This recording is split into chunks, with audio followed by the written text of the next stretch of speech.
What's up, people? How you guys doing, man? It's the Ren Dog Extreme. Yes, I am back with another video. This is NBA 2K18, the poster I have, and then the Laker poster I have that's also in my office. And I gotta say, yes, I do have a nice poster. And I have the WWE calendar, which I know you probably haven't seen yet, so I may show you that in the future. So, anyway, I'm gonna get down to business. And yes, I do have the NBA 2K18 Legends Edition. That's where I got the poster from, which I'm glad I have. But to get down to business, something I do want to talk about is a special farewell video, thank you video to PWFEMPIRE. I remember looking back at the guy who made PWFEMPIRE, J-Dub, when the first video I saw from him was Survivor Series. I did see when Donald Trump, bought Raw. I saw a little bit of that, but the one thing I mostly saw was when he did the Survivor Series, and I was like, man, he got so many views, and how the channel just continued to grow and grew over time. And that was when YWC was also popping. It was like the biggest thing, man. From Wrestling Gurus, I didn't had stuff going on, so I didn't get to say thank you to the Wrestling Gurus as well. They were awesome in entertainment to watch, and listening to him was like, it continued for me to become a wrestling fan at a whole different level. And it's kind of like, it was so great to, over time, when I see how it's great to have a universe where you can interact with wrestling fans without saying, oh, it's fake, oh, I don't really watch wrestling. And, I had friends in real life that watch wrestling, but, for him, he just continued to hold it down years and years to come, even when the YWC was kind of like dying down very gradually. But I enjoyed watching him nonetheless, and it was just great how he viewed wrestling, and he had that perspective of, and how he analyzed things. I was like, man, it was so great how he summarized all those wrestling reviews and all those events and stuff like that. It was just so great, and it was such a great thing to watch.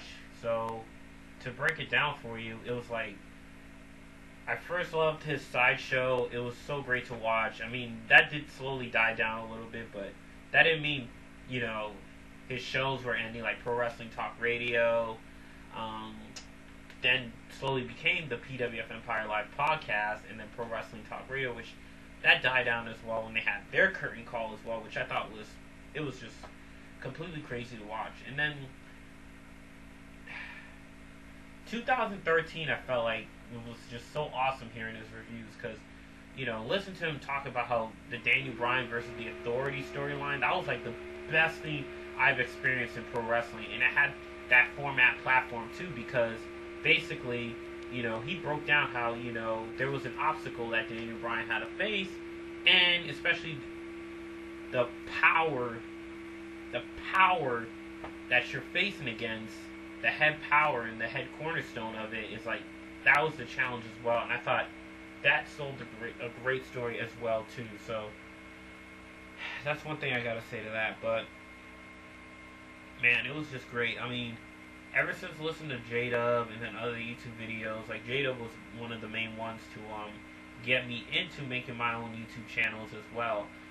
The first video didn't really go off for me as well, because I remember, I just jumped in. I didn't know what I was doing, and then 2010, it was a bit of an inexperience for me, because I just jumped into YouTube. I didn't really had a really mature mind. I was still immature at the time. I was like 19 years old when I first did my YouTube video, and it's been like 7 years now, and soon will be 8 years, because practically 8 years now, because I'm 27 now, and it's like 8 years I've made my YouTube videos. I was like, man, I was talking about ECW just also having their curtain call as well, and it's been 7 years since ECW made their curtain call, but it's really paid off when ECW ended, because when FCW was around, and then eventually slowly became NXT, so much things have developed then, and then, I don't know, over time, I was like, man, this was such a, it was such a fun thing for me to do as well, because it was like, I began making YouTube videos, and then I was just like, man, I found a platform where I can enjoy what I was doing, and then, me looking back at a 19-year-old kid who was about to start college, and who was a senior in high school, and I kind of moved to LA during the time, and it was like, it was a whole different aspect of life for me, and it was hard for me to for me to, enter an adulthood with, be in the real world where it's like I'm in a different environment and don't really have like a platform of how to interact with people or how to view things without, being politically correct. And, I don't know, like it was just a new turn for me. YouTube became a new turn for me where I can still be in an interactive level because I didn't do just wrestling reviews. I did sports reviews, TV show reviews, and my second video was actually responding to someone on YouTube when the show Sons of Tucson was getting canceled, and it was like, oh man, like so much stuff. Like I was like, oh man, I've talked about so many other things too. Like I had an adventurous mind to talk about other stuff as well. Like Darren Williams, like getting traded, Jerry Salone resigned, and I just talked about all that stuff, and it was like, man, am I getting views? How come I'm not getting as much views as Jada? Because he kind of just popped off and really made his success too. And I was like, man, his reviews have been great, and the fact that he was a fan of The Miz was actually very hilarious. And and especially like years later when he was like, Roman Reigns won, and he was like, fade to black, fade to black. I was like, oh man, that was hilarious. And one of the phrases he said, let's go ahead and call a spade, like, it was hilarious. I ended up repeating that as well because I was like, oh man, like, I just love the reviews because it's just how he reviews it was just the whole art of what he does, not just because of his view of wrestling, or I don't care if I was like far behind. I'm like, I love how he reviews like his videos. It's just completely hilarious. And just remembering also what he said, oh, but I never told anyone, how he responded to that as well. It's like the whole art of what he does is why I would repetitively listen to like his reviews again, because it's like how he just responds to it, and what I see is just, I end up laughing about it because I was just amused by, for me to have like a unique sense of humor to what he does, and for me to just grow into that was just, oh man, it just made wrestling even more fun to watch because it's like how they review it and how like WWE Access or Afterburn or wrestlers within people who work for WWE side, they make it fun. Well, they make it fun in a different way, but they're kind of working for the company. But people outside of that, I feel like they're more free to express that when they talk about like heels and faces and stuff like that. In the WTF weekly top fives, I was like, man, he was just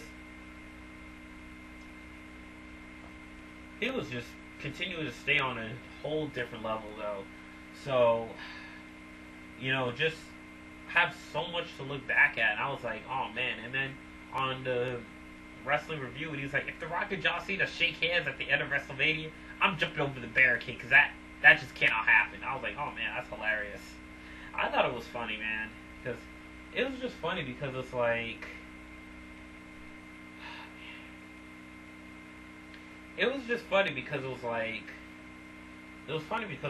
oh man, it's just stuff he said just made it funny. It made me repeat that too. Like, if the Heat end up sweeping the Celtics, I'm jumping over the barricade because that just cannot happen. Or if the Celtics end up getting swept by the Miami Heat, I'm jumping over the barricade because that just cannot happen. Because the fact that the Celtics pushed the Heat to 7 was quite an accomplishment.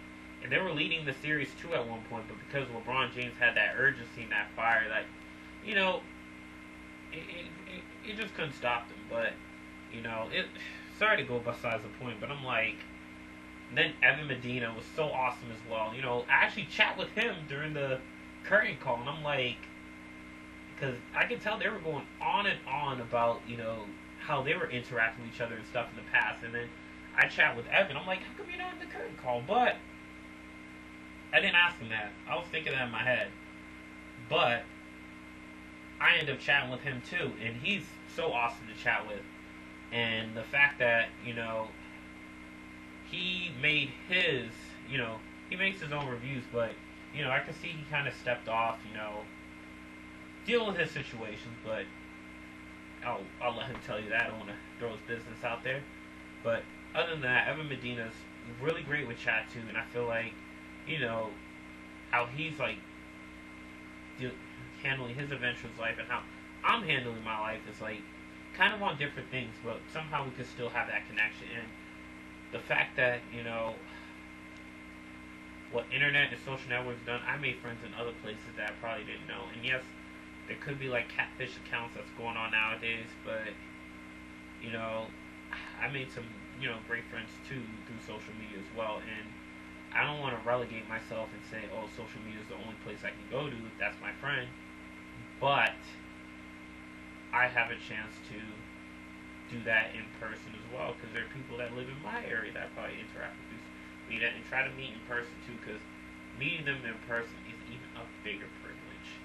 And that's what I got to say to that. But nonetheless, you can have friends from other states and other nations as well. And I feel like with what PWF Empire did and how J-Dub just explained all of that, how he grew as a man, I feel like other situations I had in my life helped me grow as a man too. And you know, I did struggle with, you know, blog posting and, you know,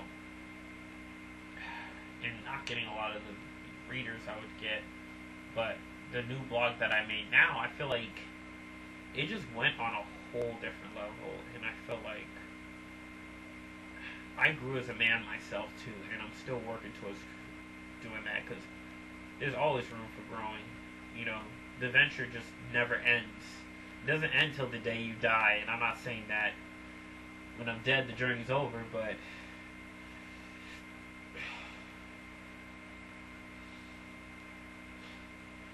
I don't know, it's just like so much great stuff, man. His reviews are just awesome. I wish he did keep them up there, because for my selfish reasons, it's like I love listening to reviews. I love all the old stuff he's done. It's just so great to look back on. It's like not the fact that, you know, what he thought about that specific event, is how he analyzed it and stuff he said. And it's like it makes me repeat that as well. Especially one time he was like, WWE, go directly to jail, do not pass go, and do not collect $200 because this is some straight up bullcrap. And I'm like, it's just the entertainment of what he does is just so great, and the fact that I'm gonna miss that, and it's just so awesome to watch. And the fact that he's slowly stepped away